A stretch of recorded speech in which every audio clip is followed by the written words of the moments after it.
qué guay estar en casa, ¿verdad? Pues la verdad que es una bendición estar aquí en esta tarde y aunque no podamos abrazarnos y besarnos, por lo menos tocarnos el codo o sobarnos un poquillo. Y bueno, la verdad que este tiempo del confinamiento ha sido pues un tiempo difícil, por una parte, ¿no? Pero hace poco hablaba con alguien, no recuerdo con quién, y yo le comentaba, ¿no?, que para mí el confinamiento, para mi persona, la verdad que ha sido en una parte como un regalo. Sí, ¿por qué? Pues la verdad que mi día a día, para el que me conoce un poquito, sabe que es una carrera de fondo, desde las 6:20 que me levanto por la mañana hasta las 10 y pico que me acuesto por las noches. Y salir con las 3 niñas cada mañana para llevarlas a casa de mi madre, de ahí ir a trabajar, luego vuelve a por ellas, recógelas del colegio, vuelve a casa, prepara meriendas, bueno, es todo, pues como digo, ¿no?, un poco una carrera de fondo y el poder estar en mi casa. Gracias a Dios yo he estado teletrabajando y no he perdido mi sueldo ni nada, pero el poder estar en casa trabajando, el poder estar cuidando de mis hijas, cocinarles, esas cosas, me he sentido como más madre. Después de 17 años, 15 años que tiene mi hija, me he sentido como más madre. He hecho comidas que no había hecho jamás. Y la verdad que por ese lado yo sí que he disfrutado el confinamiento. He echado de menos a mi familia, por supuesto, he echado de menos a la iglesia, a los amigos, el estar unos con otros, ¿no?, la libertad de poder salir a la calle para lo que uno quiera, lo he echado de menos, pero me hacía mucha falta estar en mi casa. Y entonces, por una parte, pues la verdad que ha sido como un regalo también para mí, algo que necesitaba en cierta manera. Y una de las cosas que más he disfrutado en este tiempo, pues ha sido de mi tiempo con Dios. Y la verdad que en estos días Dios ha estado hablándome y llevando a un nuevo nivel de intimidad con Él. Y sobre eso es lo que quiero compartir en esta tarde, sobre nuestra intimidad con Dios. Y como decía, Dios me ha estado hablando, ¿no?, sobre la gente que seguía a Jesús. A Jesús, cuando Jesús estuvo en esta tierra, a Jesús lo seguían muchos, ¿no? Habían multitudes que lo seguían, no tanto por lo que Él era, sino por lo que Él daba, ¿no? Buscaban a Jesús porque sabían que Jesús sanaba, sabían que Jesús les daba de comer, y habían multitudes alrededor de Él cada vez que se ponía a hablar también, mucho más a lo mejor por lo que daba, más que por lo que Él era en sí. También los religiosos siempre estaban cerca de Jesús, no tampoco porque les aportara nada, sino para ver en qué podían encontrarle el fallo, en qué podrían acusarle. Pero siempre estaban cerca. Siempre que Jesús hablaba, en cada historia tú puedes ver a un religioso cerca queriendo sacarle puntilla, ¿no?, a lo que Jesús estaba diciendo. También, como sabemos, ¿no?, Jesús tenía muchos seguidores que llegaron a ser sus discípulos y tenían el poder y la autoridad que Él les había delegado. Predicaban, sanaban enfermos, echaban fuera demonios, pero no todos los discípulos, los seguidores de Jesús, eran íntimos de Él. Y a mí me gusta ver, ¿no?, y escuchar sobre los íntimos de Jesús. Esas personas que tenían la confianza, ¿no?, de recostarse sobre el pecho de Jesús e incluso hacer preguntas que podían parecer una desfachatez para los ojos, ¿no? Y yo sé que Dios nos ha extendido a todos nosotros, no solamente los que estamos aquí, sino también los que están fuera, una invitación para acercarnos a Jesús. Y los que estamos aquí es obvio que la hemos aceptado la invitación de seguir a Jesús, pero es nuestra decisión dónde vamos a llevar esa relación, a qué punto vamos a llevar esa relación. Aún hoy en día, que Jesús ya no está con nosotros físicamente, hay multitudes que se siguen acercando a Jesús por lo que Él puede darles. Y obviamente es lícito al principio, ¿no? Yo creo que todo el mundo se acerca a Jesús por necesidad. Escuchaba el otro día hablar a Itiel Arroyo sobre su pequeña hija. Y él decía algo tan simple como: yo amo a mi hija, pero mi hija no me ama a mí. Porque yo como padre, creo que su niña tiene 1 añito y medio, 2 añitos como mucho, o sea, el amor mío hacia mi hija es un amor ágape, aunque no somos perfectos, ¿no? Pero un amor que da sin esperar. Pero mi hija se acerca a mí porque espera cosas de mí. Ella espera que yo la alimente, ella espera que yo la vista, ella espera que yo la... O sea, está bien cuando somos inmaduros acercarnos a Jesús por lo que Él puede darnos. Pero tiene que llegar un punto donde podamos llegar a ser maduros y ya no seamos como esos hijos que se acercan a papá por lo que les puede dar. Amén, sino por quien es. También hay religiosos, obviamente aquí no hay ninguno, pero esos los típicos que saben más que nadie, conocen más Biblia que nadie, oran más que nadie, ayunan más que nadie y siempre están ahí escuchando predicaciones o observando la vida de los demás para sacar la pega, para ver en qué fallas, para criticarte y buscar ese fallo, ¿no?, que te descalifica.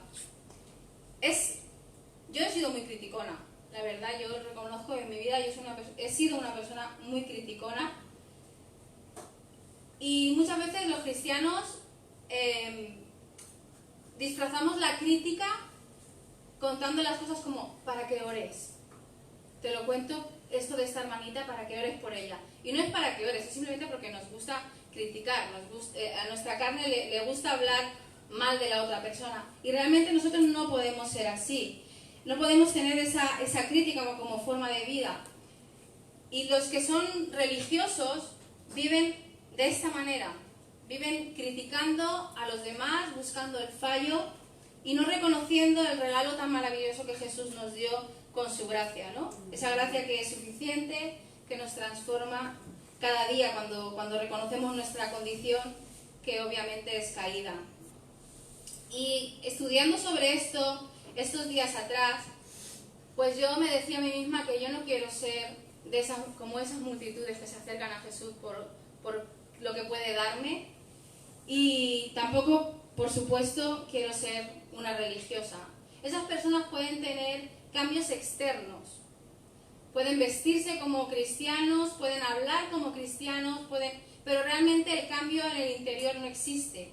Entonces yo no quiero ser esa clase de persona. Y también veía, ¿no?, que servir a Jesús es maravilloso, que hacer lo que Él hizo, incluso como dice la palabra, cosas mayores, qué guay, ¿no?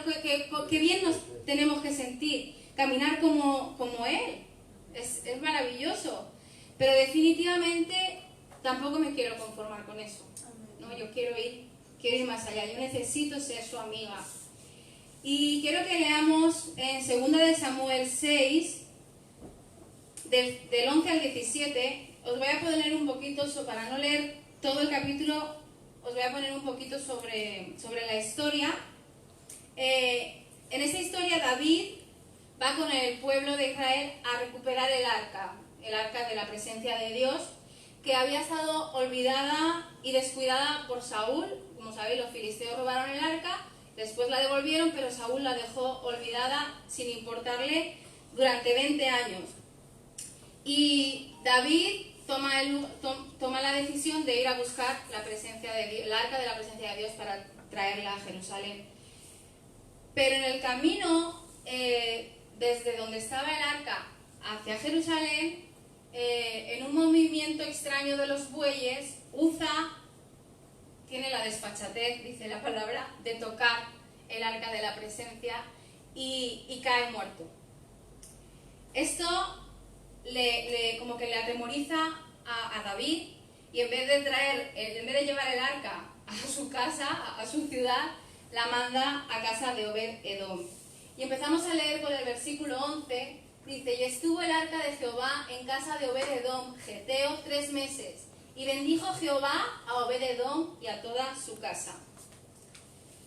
Se le informó al rey David diciendo: el Señor ha bendecido la familia de Obed-Edom y todo lo que él tiene, a causa del arca de Dios. Entonces David fue e hizo subir con regocijo el arca de Dios de la casa de Obed-Edom a la ciudad de David. Y sucedió que cuando los que llevaban el arca de Dios habían dado 6 pasos, David sacrificó un toro y un carnero engordado. David danzaba con toda su fuerza delante del Señor, y David estaba vestido con un efod de lino. David y toda la casa de Israel subían al arca del Señor con gritos de júbilo y sonido de corneta. Sucedió que cuando el arca del Señor llegó a la ciudad de David, Mical, hija de Saúl, miró por la ventana y al ver al rey David saltando y danzando delante del Señor, lo menospreció en su corazón. Así trajeron el arca del Señor y la colocaron en su lugar en medio de la tienda que David había erigido para ella. Luego David ofreció holocaustos y sacrificios de paz delante del Señor. Amén. Pues en estos tiempos, como decía, del confinamiento y a colación de hablar de esto, de ser íntima de Dios, Dios en estos meses me ha hablado muy fuerte de levantar en mi casa un altar para Dios. Y por supuesto no estoy hablando de poner unas velas ni algo físico, ¿no? Sino que estoy hablando de ese modelo del tabernáculo de David.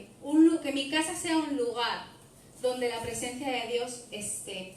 Que mi casa, lo más importante no sea cuánto tenemos en la nevera, no sea el dinero que tengo en mi cuenta corriente, si tengo o no tengo problemas, que no sea ni siquiera si Dios responde o no a mis oraciones, sino que lo más importante que haya en mi casa es la presencia de Dios. Y que Él pueda ser uno más de nosotros, que Él pueda sentirse, que pueda realmente tocarse, que pueda ser como uno más, ¿no? en la casa. Es más, el rey de la casa. Amén. Y Dios quiere habitar en nuestras casas. Dios quiere habitar en nuestras vidas. No se trata de 4 paredes, se trata de corazones, se trata de vidas entregadas a Él. Y este es un tiempo donde necesitamos buscarlo.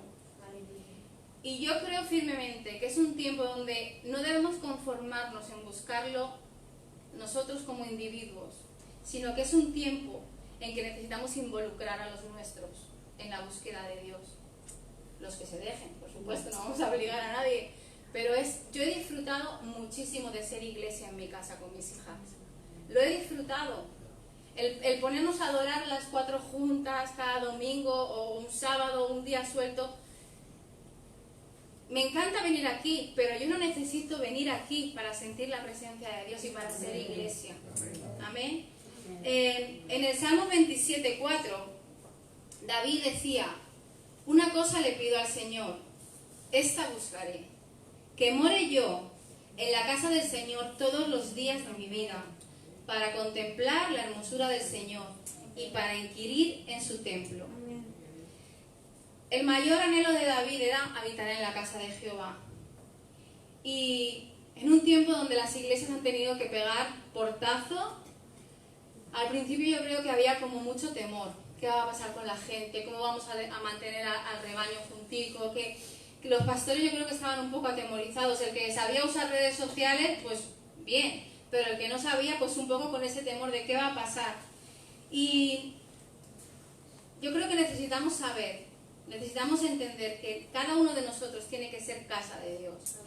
Y yo creo que lo hemos hecho bien como iglesia, para no tener a lo mejor todos los recursos que a lo mejor otras personas tienen. Yo creo que lo hemos hecho bien, hemos seguido manteniendo el contacto, hemos seguido estando en un mismo sentir, pero creo que necesitamos ir también más allá. Porque la iglesia no es venir a un local, es maravilloso y hay que hacerlo. No, aquí que nadie diga, no voy a la iglesia porque Iris ha dicho que no hace falta. No estoy diciendo eso, hay que hacerlo. Dice la palabra que no dejemos de congregarnos. Eso está más claro que el agua, ¿no? Pero que la iglesia no es venir a un local. La iglesia es la casa de Dios, el lugar donde Dios habita. Cuando nosotros salimos por esa puerta, y eso creo que todos lo sabemos, Dios se va con nosotros, Dios no se queda aquí. El arca de la presencia de Dios eran otros tiempos y ahí estaba la presencia de Dios. Y cuando salían de ese lugar, la presencia de Dios se quedaba en ese lugar. Pero ya no es así. Amén. La presencia de Dios va donde nosotros vamos. Amén. Y hay una diferencia que necesitamos entender entre templo y casa. Esto es un templo. Y en el templo venimos, como decía David, a inquirir. Que yo la verdad es que lo he cantado, lo he dicho, pero no sabía lo que significaba. Lo he buscado. Inquirir significa averiguar, interrogar, indagar, examinar, husmear, investigar, olisquear, preguntar, etc. O sea, aprender. Aprender unos de otros, a gozarnos juntos, a alabar a Dios. Pero realmente la presencia de Dios, la iglesia, somos cada uno de nosotros. Amén. Y la casa de Dios es algo espiritual. La casa de Dios es algo que se da en un ambiente de adoración. A mí me encanta que estar en la casa de Dios, estar en esa intimidad con Dios, es algo donde no hace falta maquillaje, donde no hace falta vestirse de etiqueta, donde no necesitas perfumarte ni siquiera, porque cuando venimos aquí pues todos intentamos venir arregladicos, y está bien, pero esa intimidad con Dios, en ese momento donde somos iglesia, donde somos casa de Dios, hay espontaneidad, hay autenticidad, hay confianza. Amén. Y somos libres realmente para expresarnos como somos. No hay lugar mejor. Yo, por lo menos, no me expreso como soy en ningún lugar mejor que en mi casa. ¿No? Yo creo que todos en nuestras casas nos expresamos como somos. Ahí ya no hay máscara, no hay nada. Ahí somos como somos. Y qué importante es que seamos casa de Dios en nuestra casa. Amén. Amén. Quiero leer en 1 de Timoteo 2:5, que nos dice que hay un solo Dios y un solo mediador entre Dios y los hombres, Jesucristo hombre. Y en Mateo 27:51 dice: y he aquí, el velo del templo se rasgó en dos, de arriba abajo.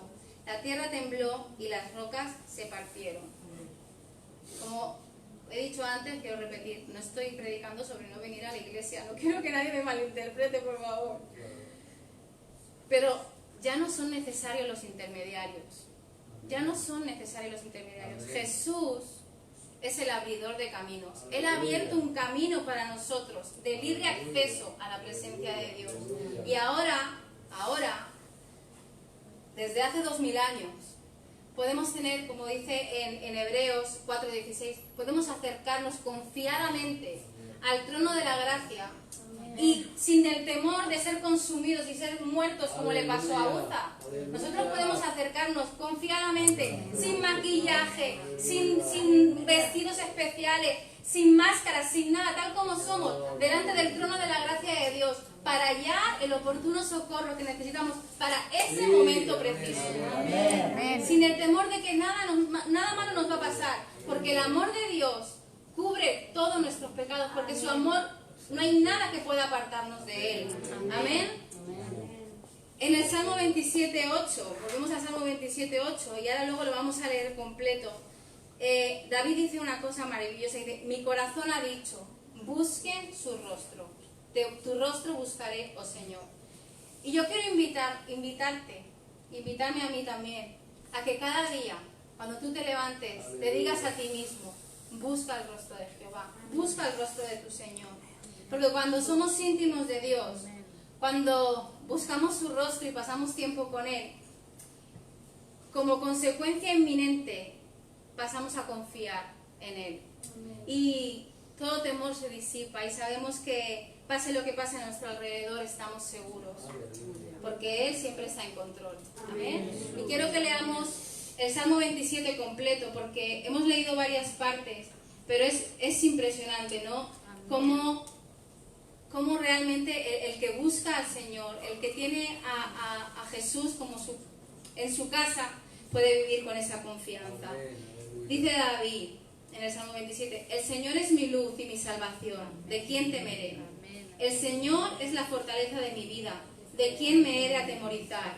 Cuando se acercaron a mí los malhechores, mis adversarios y mis enemigos para devorar mis carnes, tropezaron y cayeron.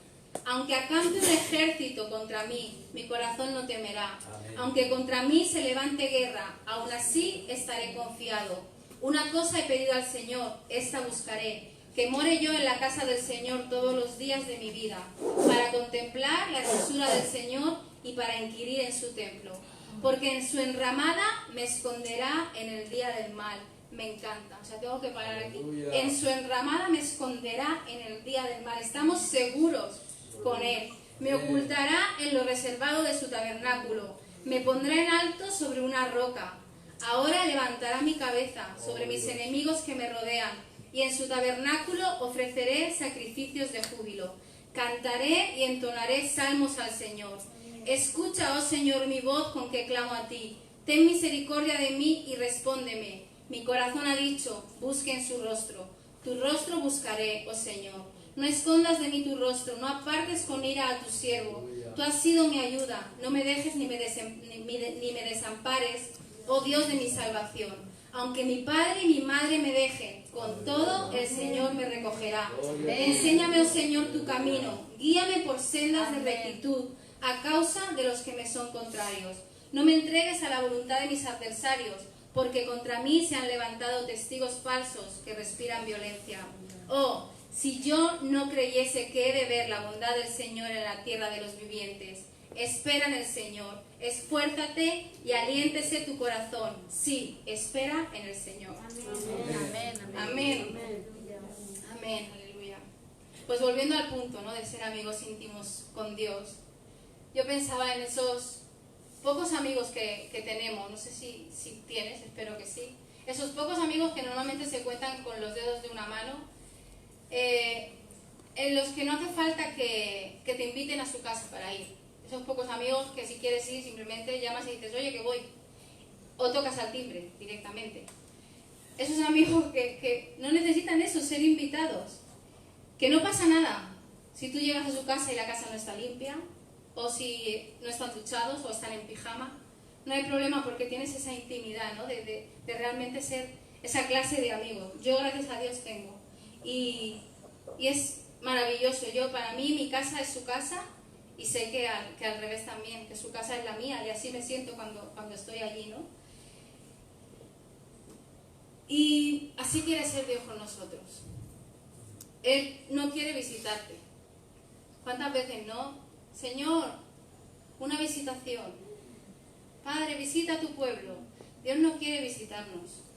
Dios quiere quedarse con nosotros. Amén. Él quiere que nosotros hagamos una habitación para Él en nuestros corazones. Amén.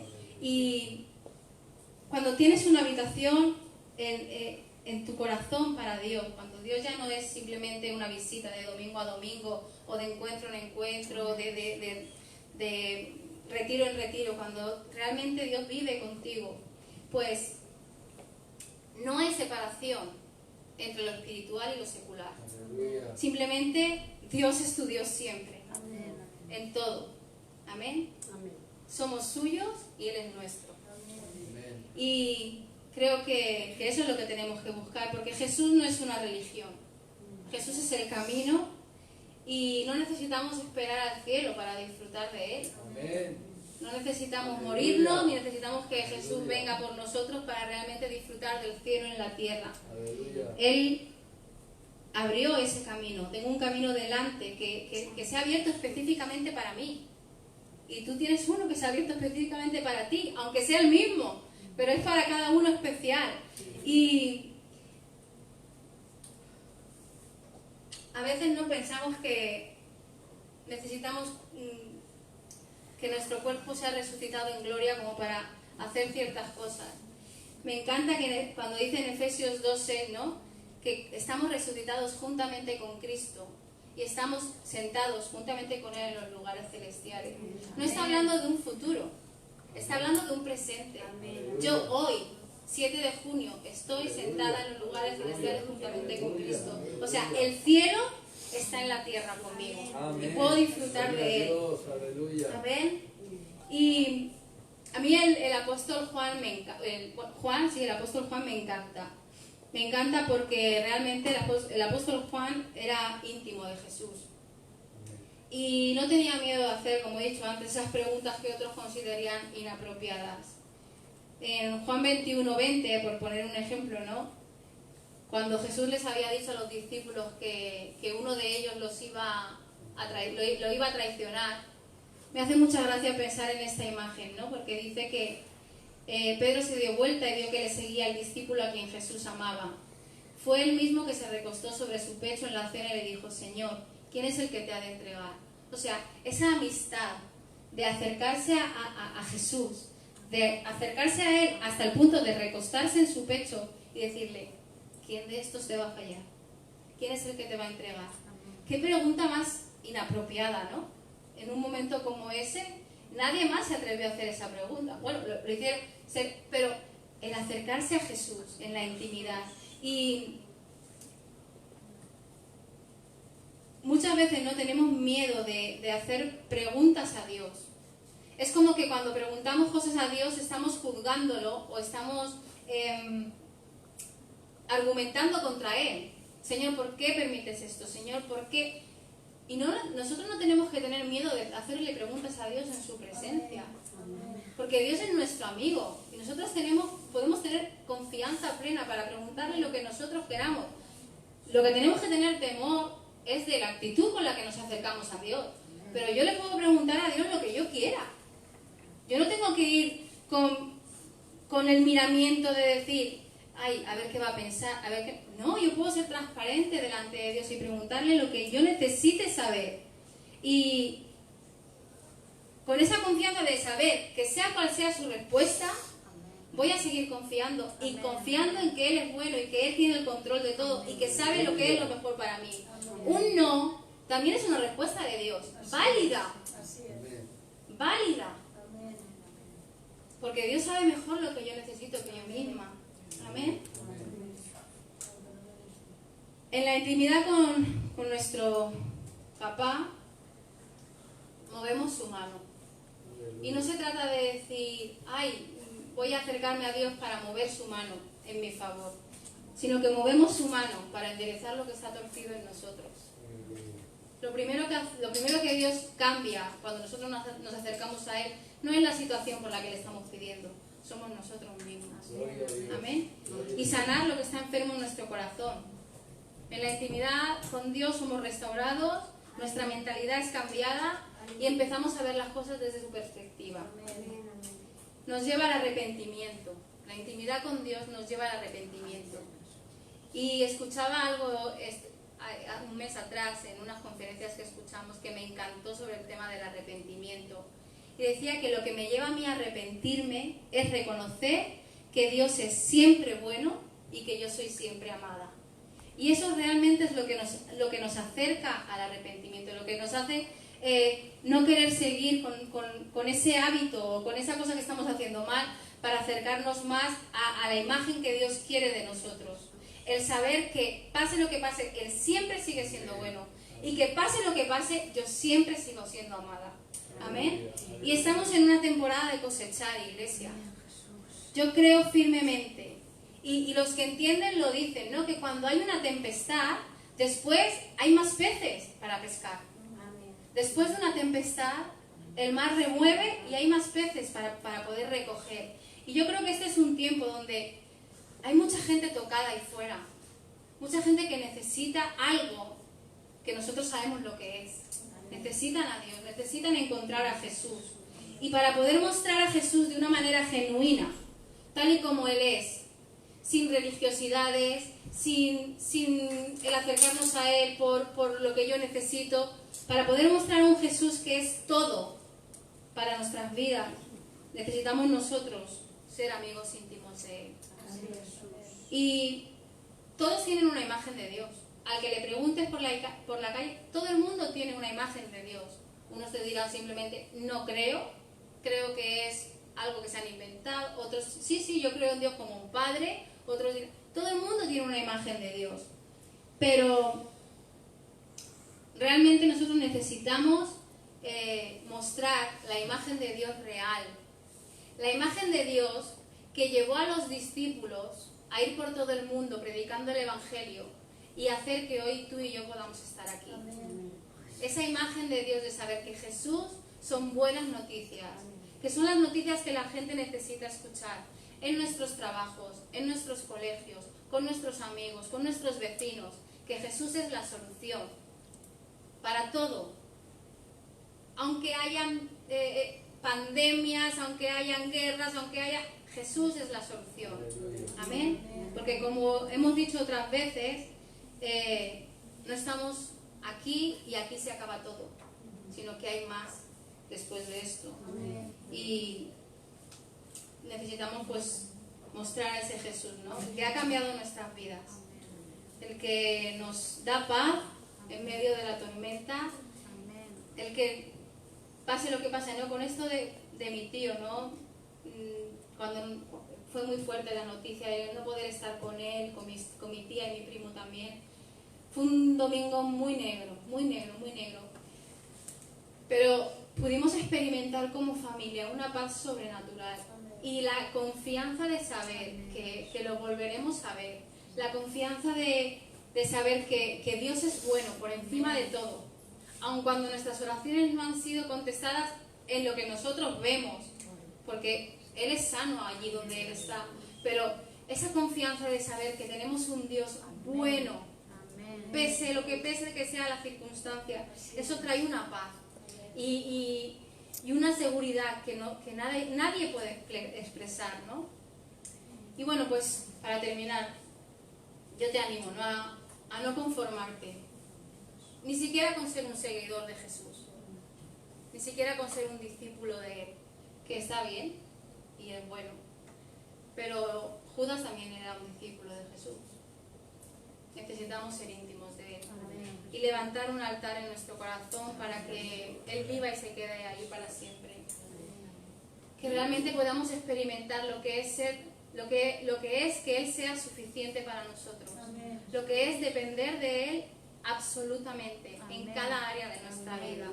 Y yo creo firmemente, ¿no?, que el mayor acto de valentía que podemos hacer como seres humanos, el mayor acto de valentía como hombres libres que podemos hacer es rendirnos delante de Dios. Que Dios os bendiga, iglesia, y si me permitís quiero orar.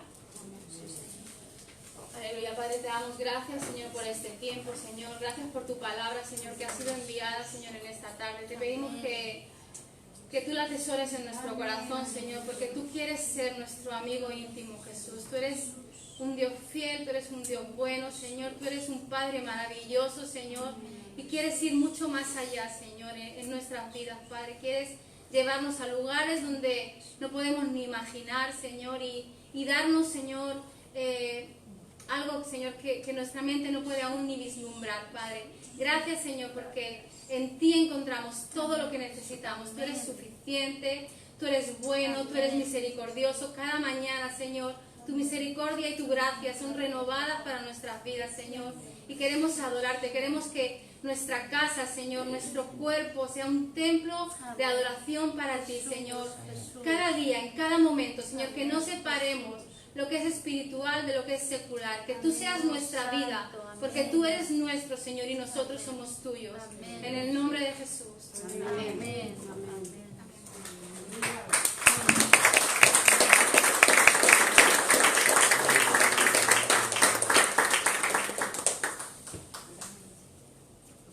Amén, qué buena palabra, Iris. Y en Hechos 1:8 dice: pero cuando venga el Espíritu Santo sobre ustedes, recibirán poder y serán mis testigos tanto en Jerusalén como en toda Judea y Samaria y hasta los confines de la tierra. Amén. Nosotros somos templo del Espíritu Santo. Y ese Espíritu Santo mora en nosotros y tenemos que actuar, que caminar conforme a Él, porque Él es nuestro Dios. Amén. Amén. Y ahora, para terminar, hoy es el cumpleaños de nuestro pastor. Queremos cantarle el cumpleaños feliz. Amén. Y que Él nos despida. Amén. Amén.